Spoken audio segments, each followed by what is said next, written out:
Quantes vegades ens han encaminat a parlar o escriure de certa forma? A pensar que certes estructures gramaticals o sintàctiques eren massa peculiars i, per tant, errònies. De certa forma, aquest manual ha reforçat la creença següent. Si no escrius com et naix, dins d'unes normes ortogràfiques bàsiques, en quina cosa es convertirà a llegir? Si no vegem nombroses propostes literàries i d'àmplia diversitat, pensen vostès que la lectura serà atractiva per als xiquets i les xiquetes? Hola, jo sóc Marta Estercandrés i abans d'endinsar-nos en aquest debat, no estaria malament que presentàrem el nostre llibre, el qual s'anomena Gramàtica de la fantasia, introducció a l'art de contar històries. I es troba escrit per Gianni Rodari, un escriptor italià allà a l'any 1999. Com pensareu, per la portada l'editorial és La Butxaca, i com és clar, l'edició que hem llegit es troba en català i es troba renovada, amb unes 228 pàgines i el preu és d'aproximadament 8 euros. Així i tot, el contingut no és diferent, ja que allò que defensa Rodari sobre la narrativa i el poder de les paraules es troben 45 apartats diferenciats amb títols com què passaria si, els jocs creatius, entre altres. No hi ha una estructura lògica per a tots els apartats, sinó que pot començar a partir d'una història breu, una apreciació, un record o una paraula inventada com, per exemple, metepuntes, per tal de fer-nos entendre que sols les paraules poden considerar-se la porta a la llibertat, un valor que la vida subjectiva a una pantalla elimina per complet. I això que m'he esmentat dona pas a dir que ens trobem en un moment històric en el qual els llibres, com puguen ser aquest que tinc a casa, en físic no es venen tant. D'ací ve el tancament de tantes llibreries i una de les causants principals d'això és la pantalla, les pantalles, tablets, dispositius electrònics com aquest. Hem abandonat els llibres perquè un amplíssim catàleg de sèries, pel·lícules i vídeos s'han posat a l'abast de tots i totes a un preu ridícul.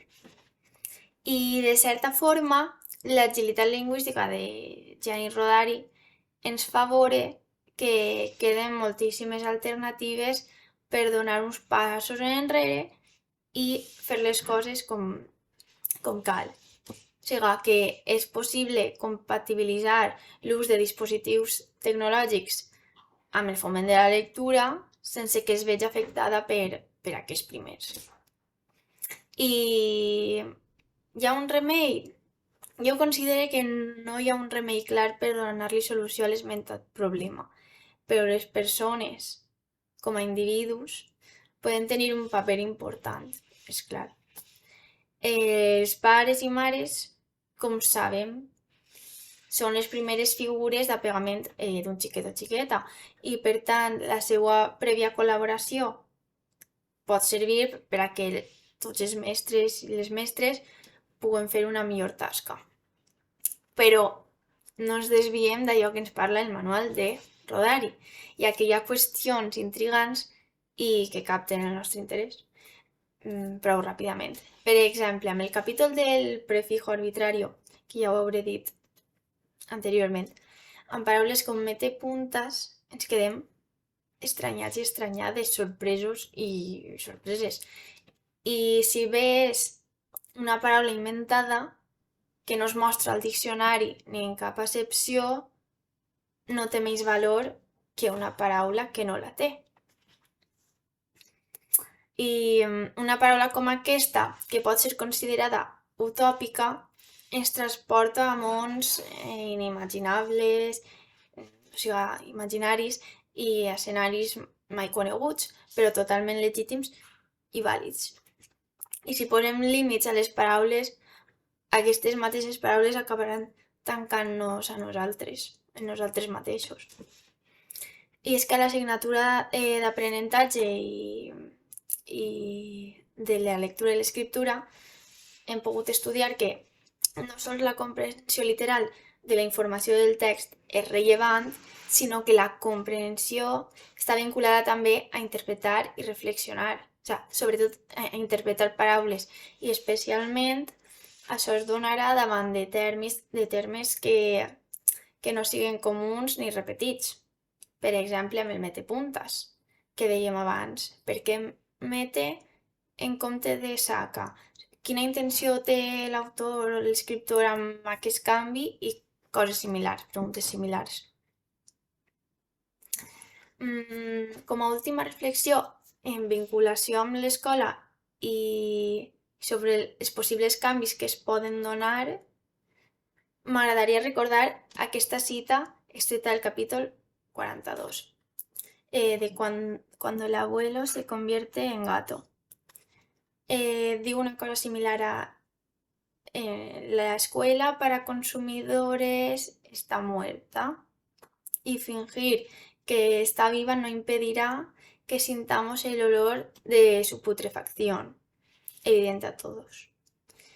Y digo, una escuela viva y nueva solo lo puede ser una escuela de creadores. En altres paraules, si ens limitem a continuar ensenyant com s'ensenya i si no dubtem dels mètodes que hem estat emprant fins ara, fins a l'actualitat, si no dubtem dels mètodes que apliquem, les correccions que fem, com deixarà l'escola de ser tradicional? És a dir, per què ens queixem d'una escola tradicional que nosaltres mateixos estem reproduint? Com pot canviar si nosaltres mateixos no canviem? Aquesta és la reflexió que hauríem d'adoptar tots i totes.